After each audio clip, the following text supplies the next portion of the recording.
Tonight, we are talking about 5 simple ways to advance your nursing career. Sheree Criner is our very special guest, and I barely know her, but I love her dearly. So I'm very, very happy to announce that these are the 3 things we're going to talk about tonight before the agenda. So number 1, I already covered it. Please donate to the Capital City Black Nurses Association. They are a partner in this event series, and they're wonderful. Number 2, this is an opportunity to listen, connect, and learn from each other, your fellow nurses, as well as Sheree. And 3, this is a great opportunity for you to create an actual action plan to advance your nursing career. So if you've got a pen and paper or your phone, you want to take some notes, it's a really good opportunity to do that. So with that, let's talk agenda. Some greetings and intros. Sheree's going to talk about some nursing career stats, education, experience, mentorship, and networking and planning. Those are the 5 pieces she's going to talk through. And then Q&A at the end. And so I get to hand it over to Sheree now. All right, thank you so much for having me. I really appreciate Trusted Health and all of you that are joining us live today, and also those of you that will rewatch the video. So if you didn't make it and you're listening now, thank you so much for joining us. I am super excited about this event. One of my favorite things that I do as a nurse leader is mentor others and help you to manifest all those great things that you have to offer to our nursing profession, as well as the world, right?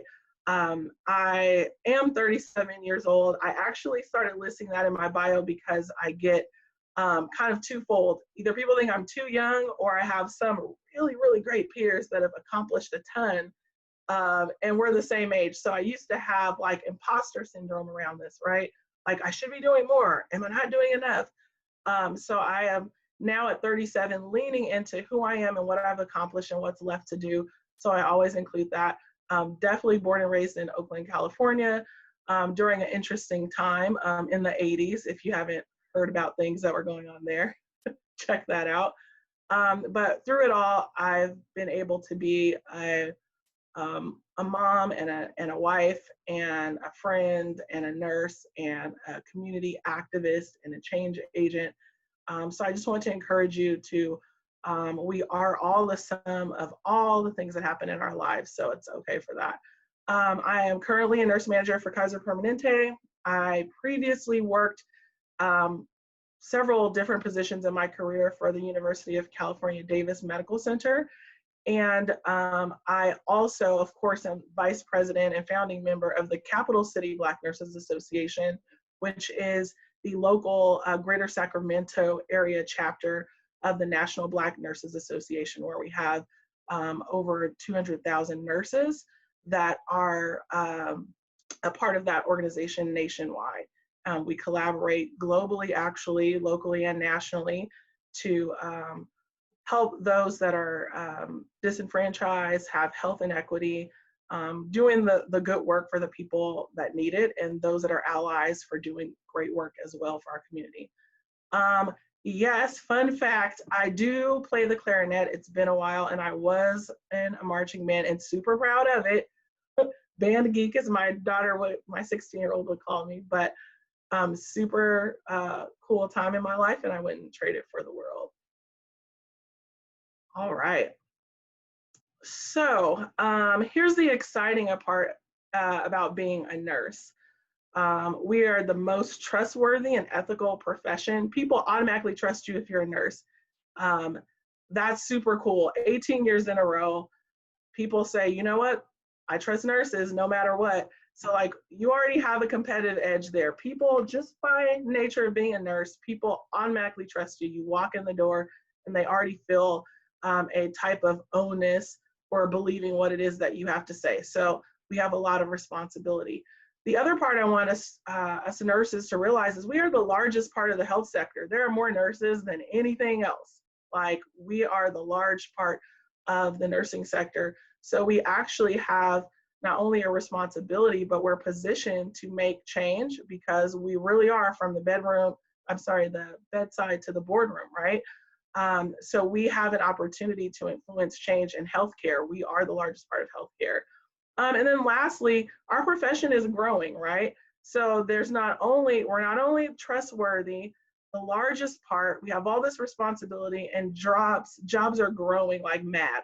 So there's an estimated 12% increase just in our profession, on top of nurses retiring, on top of new nurse professions opening up.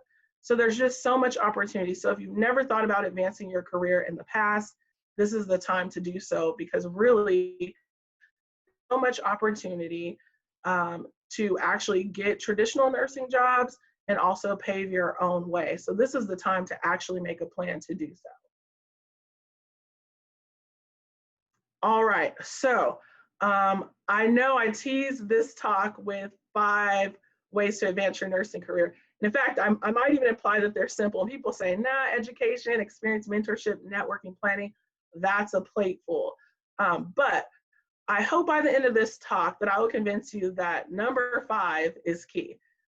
Planning can help you attain all of these things and also meet all of your career objectives, and very likely open up additional opportunities for you to be able to see yourself in new nurse roles that you did not know exist. In fact, it always blows my mind to meet a nurse that knows something or does something that I've never heard of in nursing. I'm just like, OMG, I want to be your friend. Let me get your LinkedIn.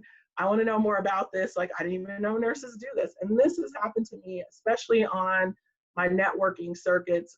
Every single event, I meet a nurse that does something super cool. And you're like, what? I met a nurse that works at Google. And I was just like, what do you even do there? So there's so much out there that you can do. You just have to get organized like we are as nurses and make a plan.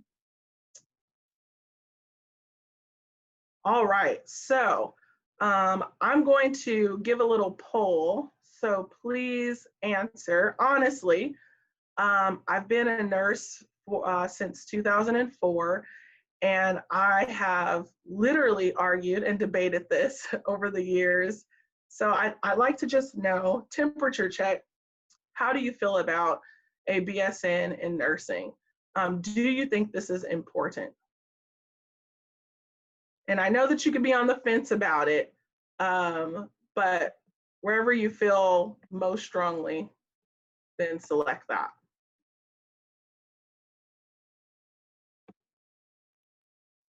Awkward silence time during the poll. Can you all see the poll? Yeah, I was just going to say, is everyone?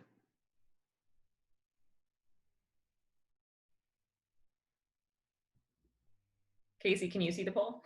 Yep. Well, I can see the results. So. Okay. Gonna say, I'm not hosting, so. It looks like everyone's pretty much finished it. All right, perfect. And are you gonna reveal our results here? All right.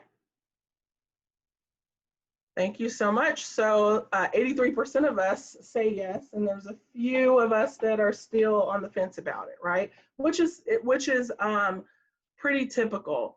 So I'm actually going to, as I go through my education journey, I will tie the reason why a BSN is important in nursing, so that we can get a better understanding.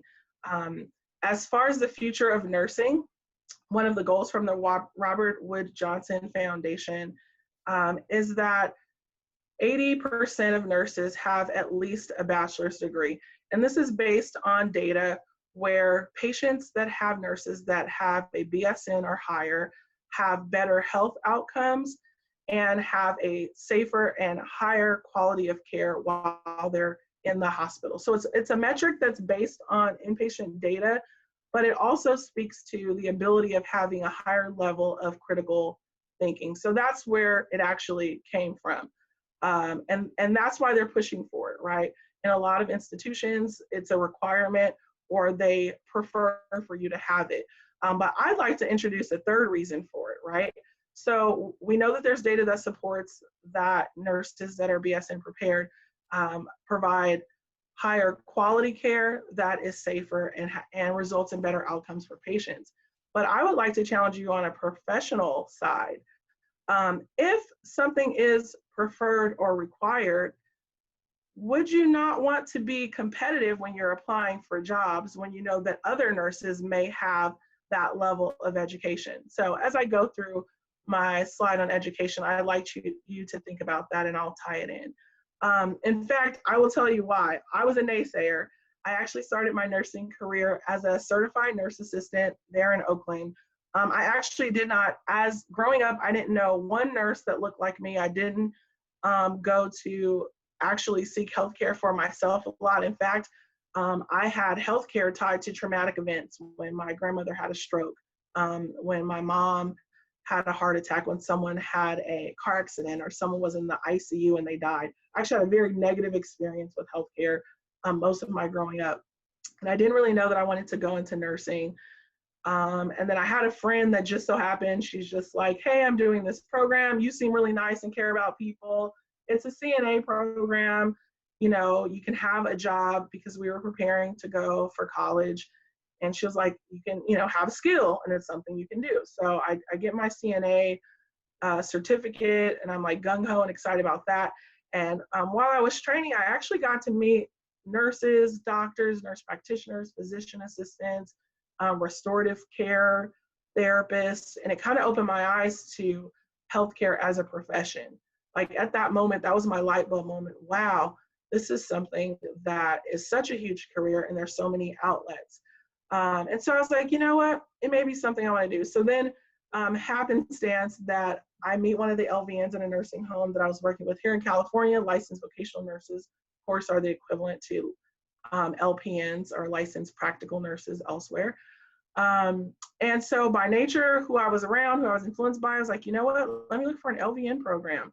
So I went to a private school and did an LVN program.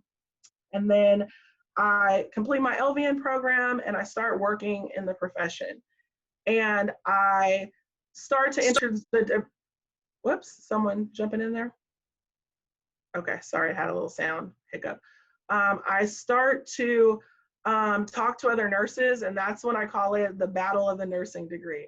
I knew some old school hospital certificate nurses that have been nurses for 50 years and they learned in hospital. I knew nurses that had associate's degrees in nursing. I knew nurses that were LVNs or LPNs and they bridged to be an RN through BSN or ADN programs. So at this point, I didn't really have a ton of mentorship, and I'm thinking like, well, wow, there's so many ways to do this. What do I do? And then of course, during this time, I also get married. I also have 2 children. So I'm figuring out what is it that I want to do. No one had a compelling argument as to which way I should actually go. And so I muddled through, I bridged, got my ADN from a community college. And then as I got to meet more people and started finally getting mentorship. So as an RN with my ADN is when my first mentor really walked into my life. And it just opened up so many things to me that I never thought about. And I finally started to focus on education. So at that time, I was compelled to get my bachelor's degree and then also very quickly get my master's degree there at UC Davis, because once I found out not only the direction the nursing profession is going towards, right? I want to be competitive, not just eligible, but competitive. When I found out the value that I can add to what I already know and provide a higher level of care, and then the attainability, there were many pathways for me to seek that component of education, right? Whether at a brick and mortar school or online. In fact, I'm currently contemplating going back for my PhD right away, because now every awesome institution I want to go to is offering online courses. Thank you, COVID-19. So I'm considering that. So with that being said, if you're on the fence about obtaining your BSN and you're thinking about it, I would say consider all things. Consider your age, how much time you actually have left to work in the nursing field. I started working very young. I still have a good 20 years before I retire.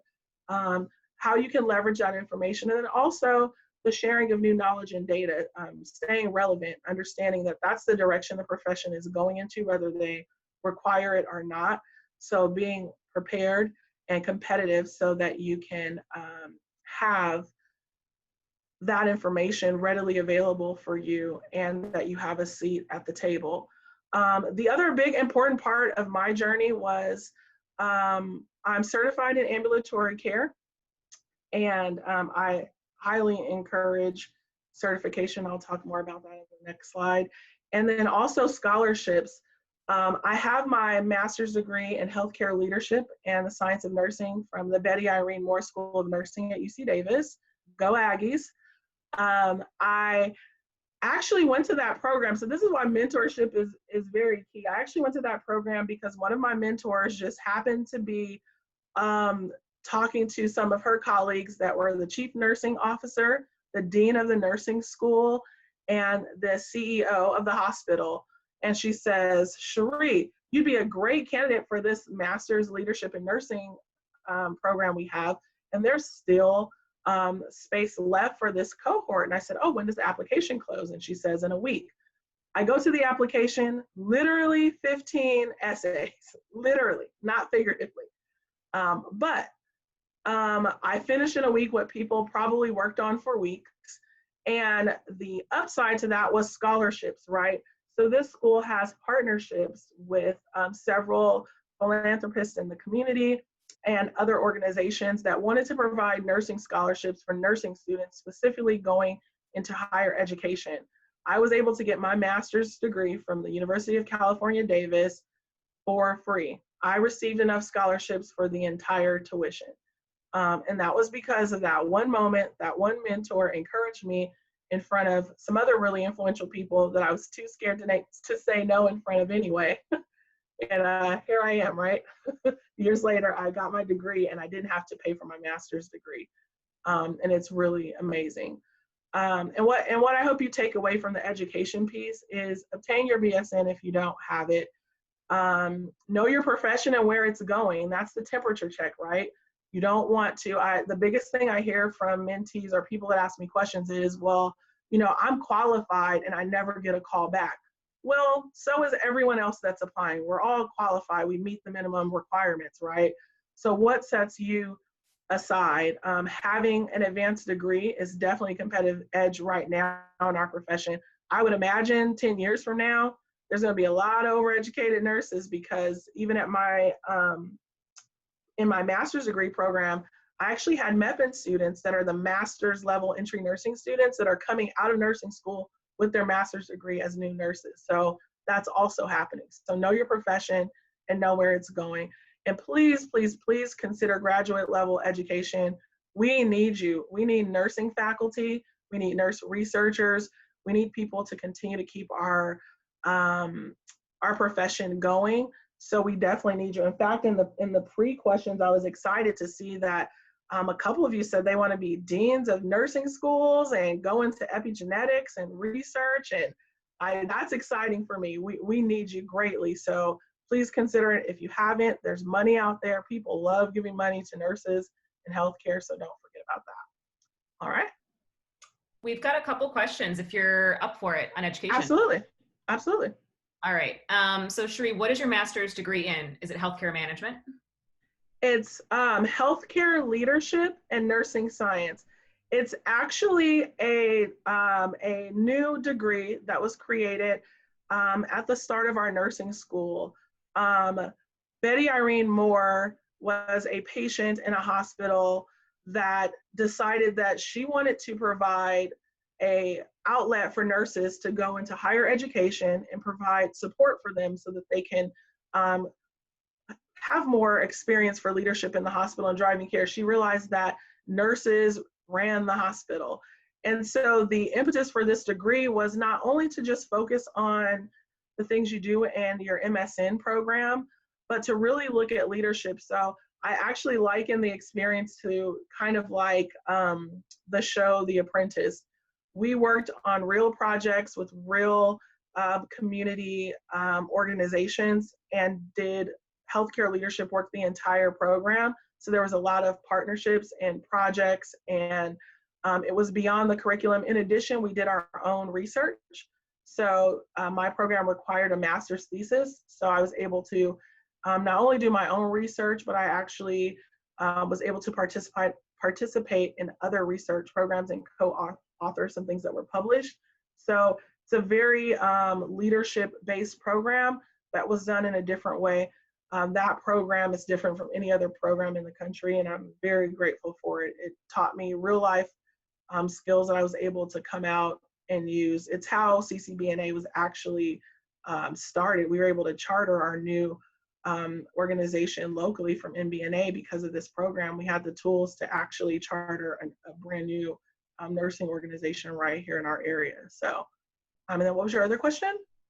The other question from Latoya is, what about scholarships to obtain your BSN? After going to private school for LVN, I'm close to tapped out on loans, which I'm sure a lot of people feel right now. Right. So like once I got over my private school LVN depression, I realized that there is money out there, right?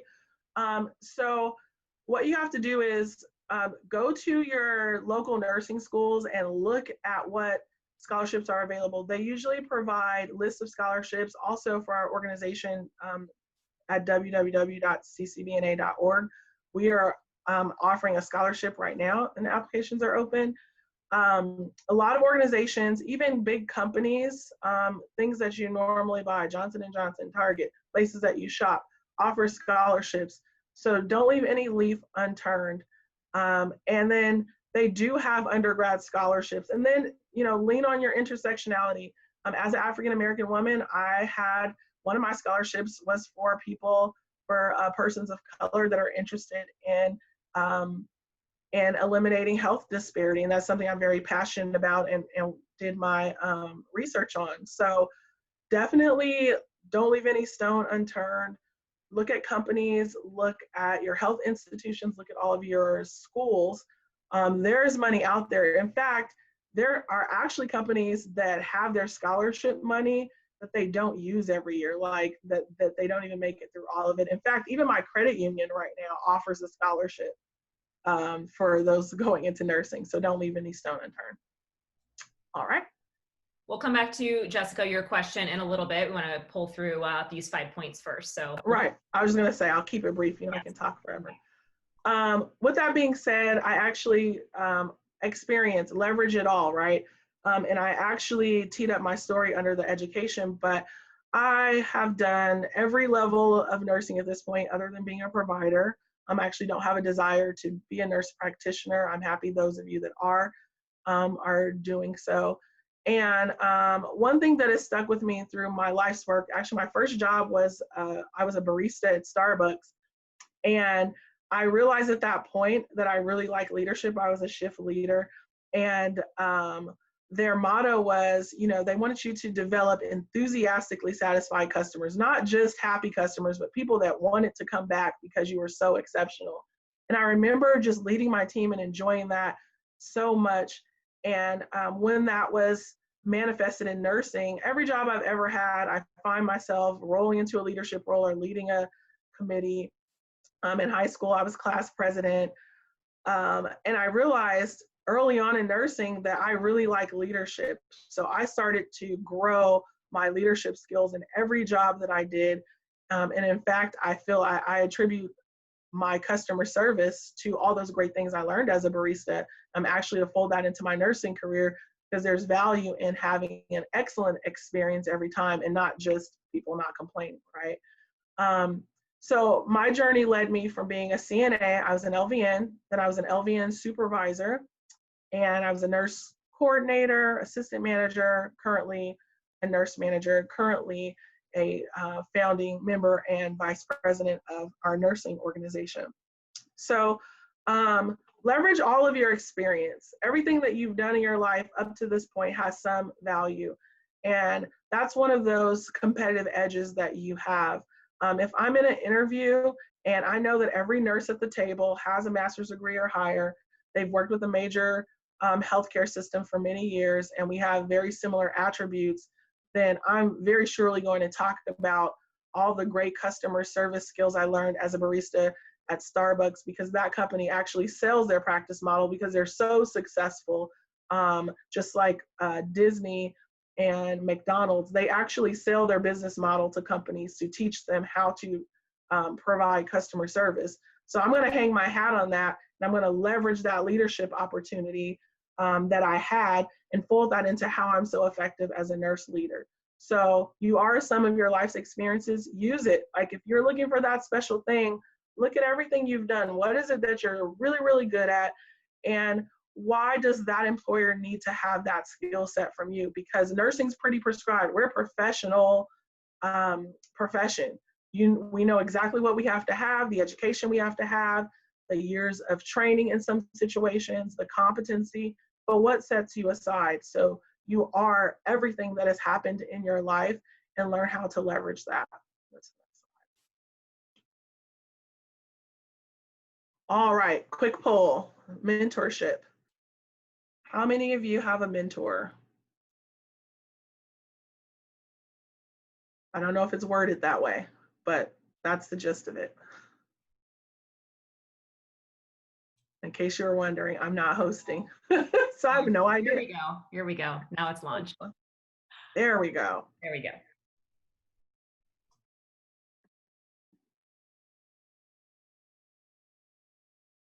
Perfect.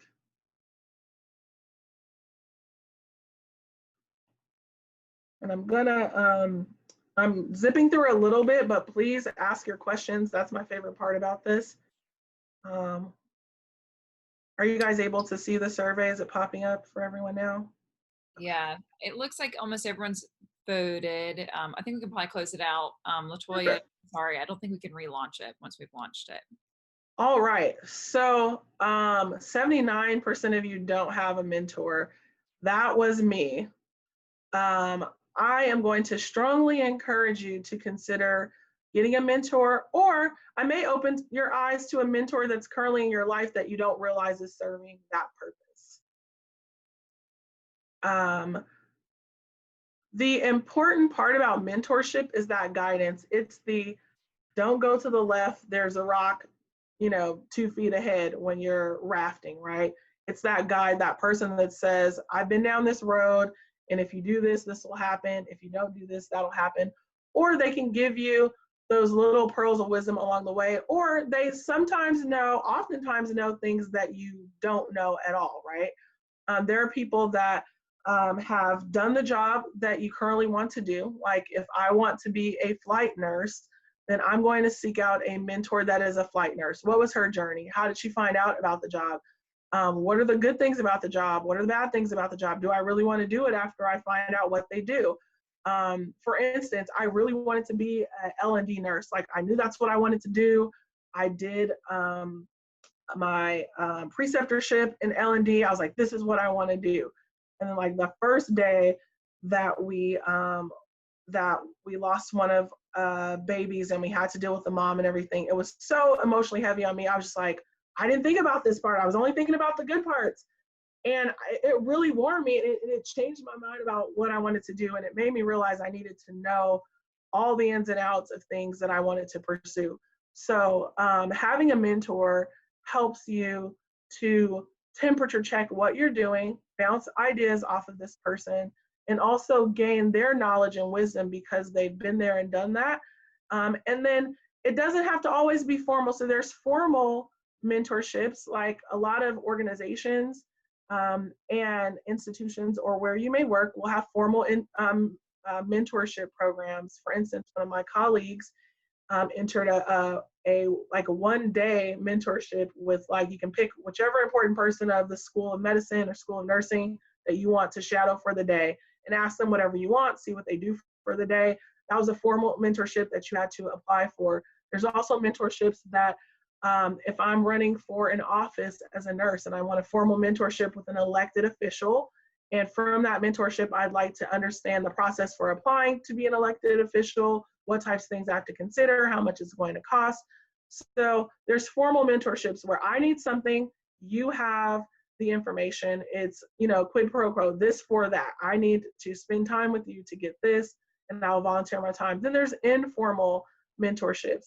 One of my favorite mentors I've ever met in my life is a janitor at UC Davis. He's been there for years, like a groundskeeper. He's been there for years, like his entire career.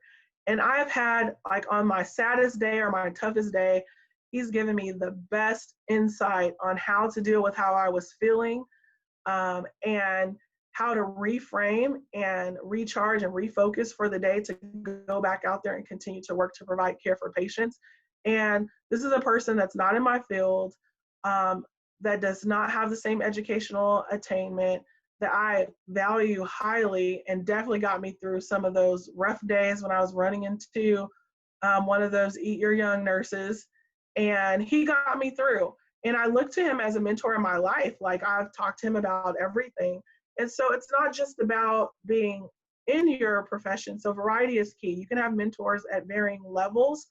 And so as you start to fill out mentorship, I would say it starts as something as simple as, if you meet someone really interesting, get their business card, follow them on LinkedIn, send them an email or message and say, hey, can I meet with you for 30 minutes over coffee? I'd like to pick your brain about this or that. The other side is, if you meet a mentor or someone that you'd like to be your mentor and you're unsure about it, do that first meeting. I met with people and I realized right away, we're not going to get along. I'm a talker. If that annoys you, you can't be my mentor. So, so find your match. It's okay to do the dance. If you do not currently have a mentor, please establish at least one mentor, particularly if you know what you want to do in your career. Find someone that does that already, and that's a start. And sometimes what's happened is, I call it like a mentor level up. I've talked to one mentor and they'll give me their pearls of wisdom, and then they will send me to like someone even better. They're like, here's what I can give you, but like, this is the perfect person for you. And like now, the previous dean of my nursing school, we're like BFFs, and she takes me to fancy dinners and we do all this stuff because we've developed a rapport professionally and personally. And that's someone that I have as a lifelong mentor, even though we're not even connected by the same institution anymore. And then choose mentors that do what you want or have the qualities that you want to have. Like, if you think someone's super cool, you're like, that's the type of leader I want to be. Get to know them, see what drives them, and see if that's something that's feasible. All right, that brings us to, you've had the education, you have your experience, you have your mentors, you're ready to go. Here's the next step: social capital. Yes, social capital, just like having money. Shameless plug, and no, I don't have any rights or money with Hillbilly Elegy, but if you haven't read this book, it's something that I strongly recommend. But J.D. Vance introduces this idea of social capital. It's really like your worth from networking, right? Everyone tells you to network, network, network, but what does it mean? It actually gives you professional and personal power. For instance, my current job, so networking got me into my master's degree and on a free ride, right? I knew a person that knew other people of influence that not only told me about an opportunity and when it ended, but then also are connected with people that make the decisions for entry, that know what they're looking for, to identify if I'm a good person for that program, right? So that was social capital. The next level of social capital is the current job that I have. I wasn't even looking for work. I had one of my colleagues say, there's a perfect position for you, and it's surgical specialties. It's what you were currently doing. It's an opportunity with another health system. I said, okay. So because I knew this person and they knew me, they suggested it. I applied. Because I applied, then someone else that I worked with 5 years ago that I didn't consider being, that I was very close with at all, knew people there. And when my name came up, they were just like, yeah, that person's really great. I knew about them. So then they at least piqued their interest to invite me for an interview. Then I go for the interview. And while I'm there at the institution, I know several of the surgeons from when they were in residency. So I had all these connections. And so it taught me two things. Social capital is not only important for offering new opportunities, you also have to always be the good person that you are, because I come into contact with many of these people in other parts of my life, and the impression they had influenced what they said about me today.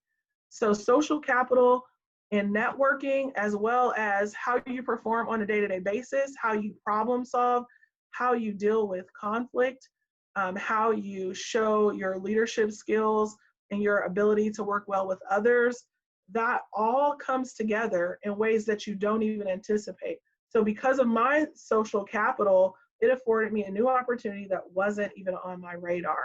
So that's why the networking is, it's not just having, you know, nice cheese and wine with some nurses at a little mixer and you get to dress up. It's really identifying those influential people that are either directly influential or indirectly influential. We all work in the world and have a say, so be mindful of that. And then planning. So I was making sure to leave time for questions because I like to engage with you guys. So I often start my planning talk. I do a talk just on planning, and I actually will share, I have a template that I use.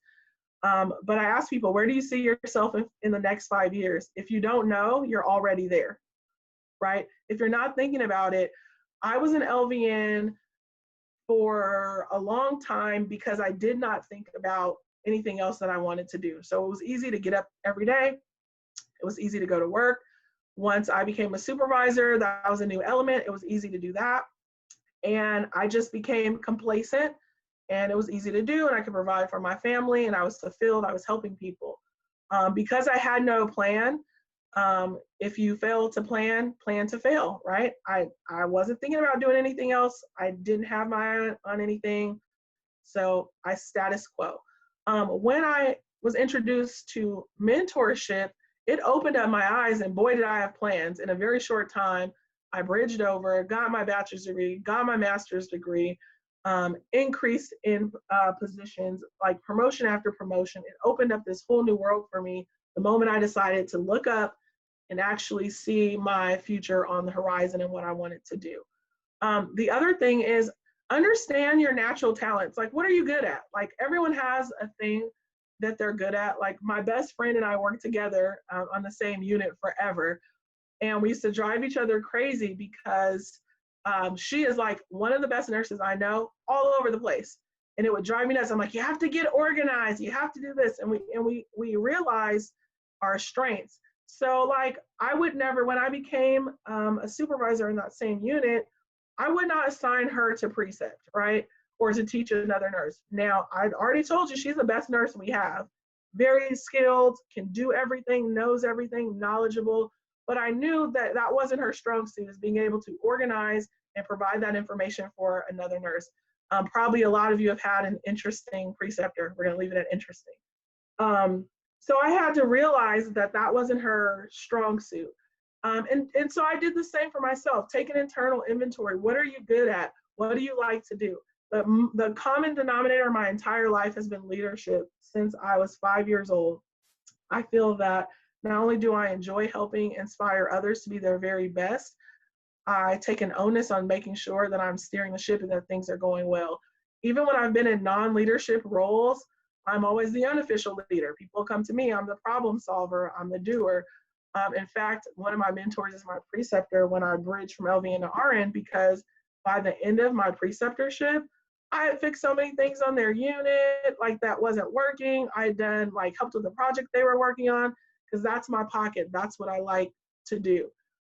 So I had to figure that out about myself. And so I'm totally comfortable with today, which I wasn't maybe 5 years ago, the idea that I may be in a leadership role and never do direct patient care anymore.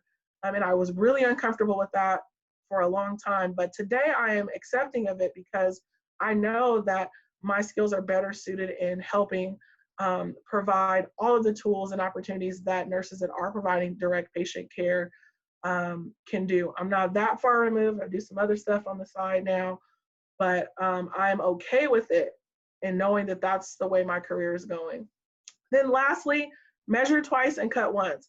I cut like 5 times. I was a CNA, an LVN, an ADN RN, a BSN RN, and now my master's degree.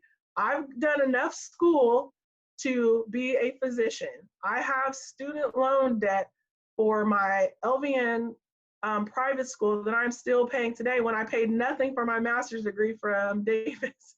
So like, had I had a mentor earlier on, it would have been great to explore LVN programs at community colleges that were at least were less money than what I was paying. It would have been nice to know that there was money out there that I didn't seek to get when I was actively a student.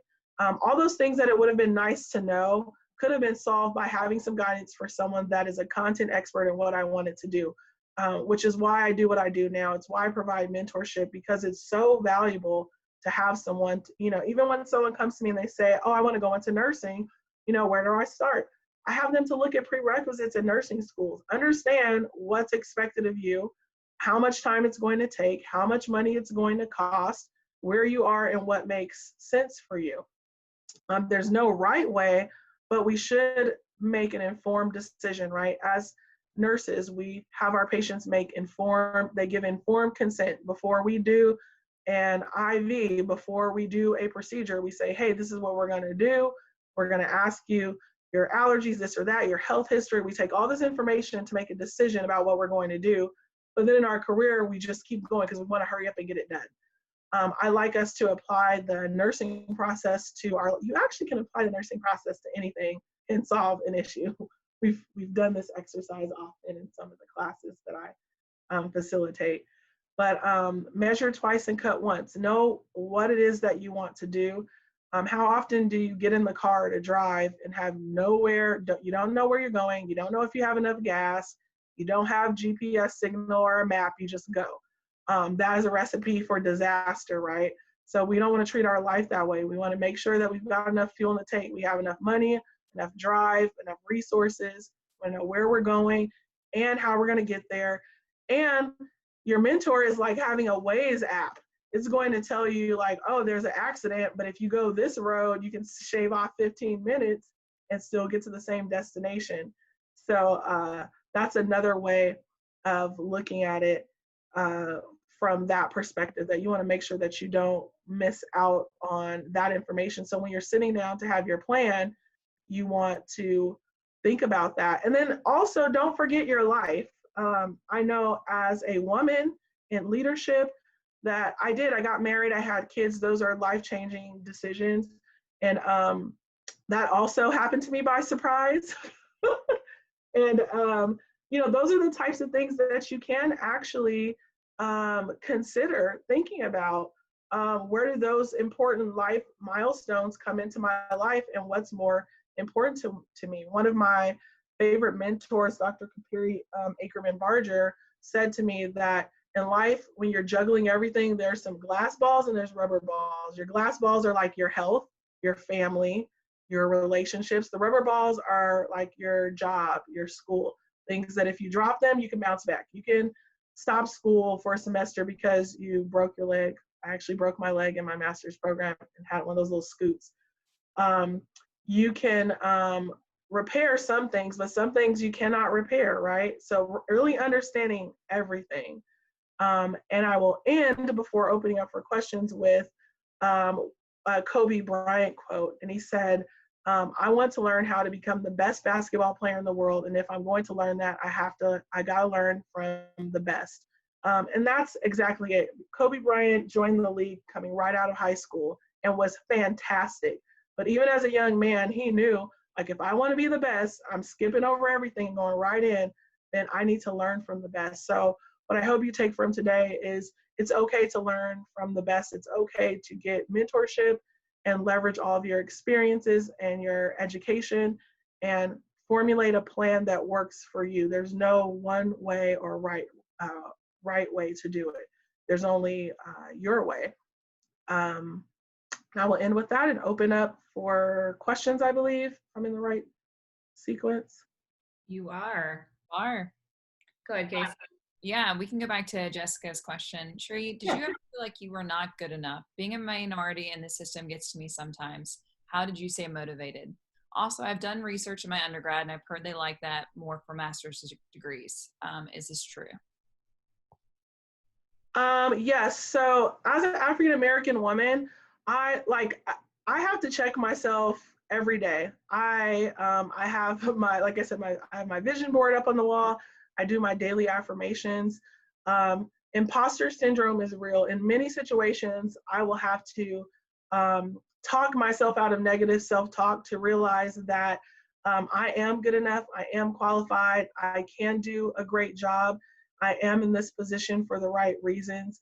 I found myself, especially in my master's program, like Am I good enough? I was a CNA and an LVN, and I, downplaying things that I've done instead of saying, I tell my staff that now. Sometimes my LVN will say, "Oh, I'm just an LVN." And I'm like, "No, you are an LVN. But you're not just an LVN. You're a nurse. You have a license. You're a professional." I have to make sure that I control my own self-talk and not put things down. One of my best friends is an engineer and went right off to college and did all this great stuff. And I used to find myself being, I would down myself because of it. Like, wow, we are the same age. We've known each other since third grade. And she excelled and knew what she wanted to do right away and went right through college, and I did not. You cannot compare yourself to others. You compare your success to yourself. And then you just have to keep your eye on the prize. What's important to you and why are you doing it? Health disparity is real. There needs to be people that look like me that hire and educate and also provide patient care. There's evidence that shows that having racial concordance increases trust and encourages people to have healthcare relationships. So it's bigger than me. So I have to take my ego out of it and know that what I'm doing is for the right reason. And that's what helps me get up and do it every day, especially when I deal with racism and microaggressions and all those other things on top of the issues that we're dealing with. In fact, I just said the other day that having Black stress on top of a pandemic is really heavy. But it's a thing, right? But I am aware of that. I mitigate that. I take time to do self-care, and I also network with other persons for wholeness and healing. Like, that's very important to me. It's one of the reasons why, no matter how tired I am, I do the work that I do with CCBNA, because that is my refuge. I am able to work with people that are of a like mind and that can help me through those tough days when I don't know how to help myself. And then the other question was, no, you're totally fine. I should have broken that into two pieces anyways. Also, I've done research in my undergrad and I heard they like that more for master's degrees. Is this true? They do. And so the other part about your master's degree is, don't think that it's one size fits all. One of the reasons why I liked Betty Irene Moore School of Nursing is that they look for the innovative, free thinking, next level person, right? We know what's been done, but do you have something to add to the body of knowledge that we're doing? Do you have an interesting perspective that we haven't thought about? Tomorrow, my colleagues that are presenting the next talk on allyship are two white women that are a part of our Black Nurses organization and have created a toolkit for allyship for people that have gone through the journey that they are going through. Like, that's next level and innovative and a new perspective, and it's fresh. So making sure that you are asking the good questions that you want answered and being able to present that. And when you're writing your essays for master's program entry, remember that it's okay to be exactly who you are and be authentic so that you can share that info, so that that transcends when they're reading your essays. That's awesome advice. For those interested in getting a master's degree in nursing eventually, do you suggest getting work experience as an RN first before jumping into a program, or doing both at the same time? I would say it depends on two things. One, what your plan is. So I'd like you to sit down and look at a plan. What is it that you want to do in which amount of time? And then also being realistic about juggling multiple things. I say this all the time. I had to work in my head. I had to work while I've gone to school the entire time in my life. In hindsight, and with the right mentorship now, I always encourage people to have more work-life balance. Like, if you are single with no kids and you can couch surf and finish your master's degree program with less stress of trying to pay a bunch of bills and going into debt, then do so. So I would say, depending on your plan, either one of those ways can work. As I mentioned, there's a variety of ways to get into nursing now because of master's entry level programs. And so no one comes out exactly the same anymore. It just depends on what you're trying to do and in what time frame and what will add to that. In fact, there's the other thing that I'm really pushing is nurse residency programs. If you are a new grad, please apply for nurse residency programs. Like, I wish there was that option when I was going through, because they are just so good to really fortify that first year and set you up for success. But yeah, I would say there's no one way. It depends on what your goal is. And then when it comes to nursing experience in general, there's, between new grad and novice is about 6 months of experience on average, right? Most companies recognize 6 months or greater as having some experience, even if you're a novice nurse, and less than 6 months being no experience. That's not always a sticking point. You look at what job you want to do, what the culture is of that organization, and then that's how you know how important those things are. There are some places that are a stickler for the rules. If it says 5 years, they want 5 years. There are others that would be more interested in your courses of study or volunteerism or other things that you have to offer. So you really have to, you can even reach out to your HR departments at different organizations and jobs. They often do community events, and they tell you exactly what they're looking for and how many and when you should apply. So don't be scared to find information. All right, we have quite a few more questions. This is actually a really great one.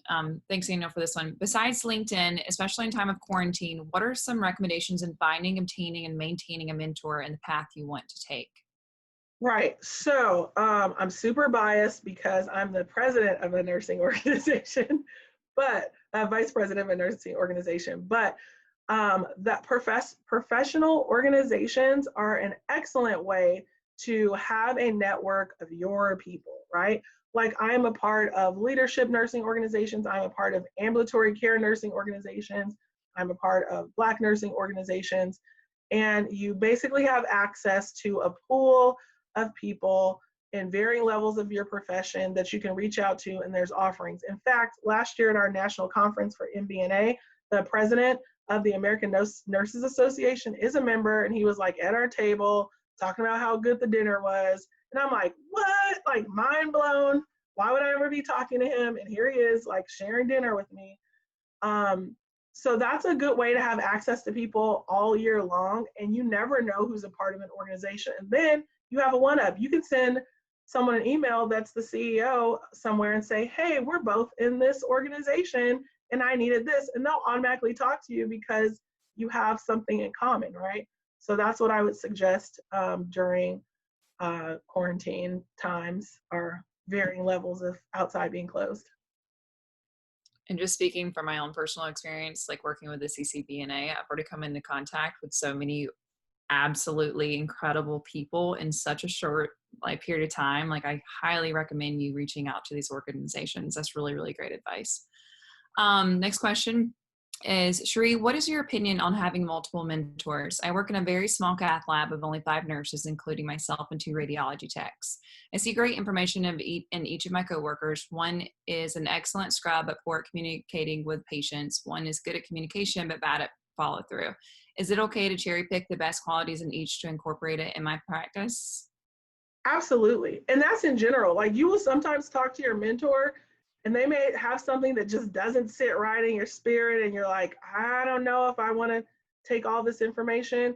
It's just information, and you can cherry pick what is valuable to you at that time. And it absolutely makes sense to have mentors, not just in your everyday work, but outside of it, because you can also kind of get caught up in groupthink where, we all work together and do it this one way. And you'll meet one person that does it completely different, and you never even thought of that. So it's definitely important to have mentors in different areas. Like, I'm always seeking out mentors. Now that I've tasted of the mentorship success, I often am making connections with people, sometimes for long relationships, sometimes for short relationships, or sometimes it's transactional. But definitely you should pick and choose. Next question. Being as highly educated as you are, do you encounter physicians that still see you as just a nurse? How do you handle that? First of all, I'm a nurse, not just a nurse. I would say that that's where your soft skills come in. So I would say leadership is probably my strongest quality that I offer, and the next would be soft skills, or someone would argue that it's my first. Um, Being able to communicate with people is the very best skill that you can learn, and it's not for them; it's for you. Like, I pride myself on dealing with difficult personalities because I feel like it is a tool for you to leverage actually coming out of these conversations. So it's not to attack them, especially if you know you're 100% right and they are wrong, then it's okay to engage them in the appropriate time or space. I mean, keeping patient safety at the number, if someone's doing something completely wrong, sometimes you have to be more direct. But, and saying, tell me more about why it should be done that way, or I wasn't aware of that, or, tease out the information. And if you have data or knowledge to supersede that, then it's okay to have that discussion. And then also think about your aim. Is someone just spewing off a bad opinion and you don't care to hear it, or is it something that's going to impact the way the patient is being cared for? So kind of picking your battles, and then not being afraid to use the chain of command when necessary, especially when you know it is right. But I almost always am able to resolve most things person to person. There's been a few situations because I've worked in university settings with residents and varying levels of learning physicians, where you kind of have to say, oh, I feel like this may be unsafe. Let me talk to an attending about this. But absolutely, learn, increase your soft skills. If it's not your strong suit, understand when to talk to someone, when you need to cool off before you talk to them, and then having a goal when you do talk to them. Do I just want to be right? Like, is it going to make a difference? Knowing when to engage. But I see us as a team. It's kind of like Dr. Atul Gawande says, healthcare is more of a pit crew. It's not the cowboy, leading the charge. So if we're all doing something to help the patient, we're a team. So that's how I approach that. My mindset is that I am a team member. I am a teammate on the healthcare team.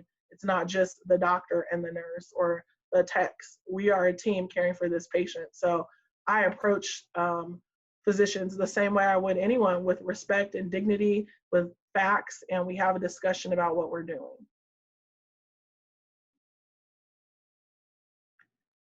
All right. And then last question is going to be, you talked about certifications being helpful. Is there one or two you would recommend picking up in general? I would say it depends on the area you currently work in and the area you want to work in moving forward. So for instance, I am an ambulatory care nurse. I love outpatient care. In fact, I brag to my inpatient nurse friends all the time that you take care of them for 0 to 3 days. We take care of them the rest of the time. I love that. I know I'm going to be in ambulatory care, so I chose that certification intentionally. It was like taking the boards again. I will tell you that much, because I don't do everything in ambulatory care, but I had to be responsible for all that knowledge to test for that certification. And I'm currently scheduled to test for the nurse executive certification, because I know my pathway now is leadership. So I would say, in your plan, understanding what it is you want to do, not just what you're doing right now. Like, if you are getting a certification and you're working in like critical care or the ED or something like that, and that's where you plan to be, then you then go for it. If you don't plan to do that because you really want to be in facial plastics and do aesthetics and you're changing your focus, then focus on where you're going, not where you've been. So I would suggest including certification in your plan. It does make you competitive. It does show a competency at a higher level of that area. So I would strongly suggest that. Amazing. I think we're going to cap it off for today, just because we're a few minutes over. Sheree, you've been so wonderful, and hopefully you all got as much out of this as we did at Trusted. Just closing this out today, we did record it. We will share it out tomorrow. I love ending on this quote too: find out what you like doing best and get someone to pay you for doing it. Sheree included that one, which I love, from Catherine Whitehorn. And just wanted to say thank you for joining us tonight. Sheree, thanks again. And to all those who are having a good night, just enjoy your evening, stay safe, and hopefully we'll see you soon at the next event. Bye. Thank you so much, everyone. Bye, guys. Y'all take care.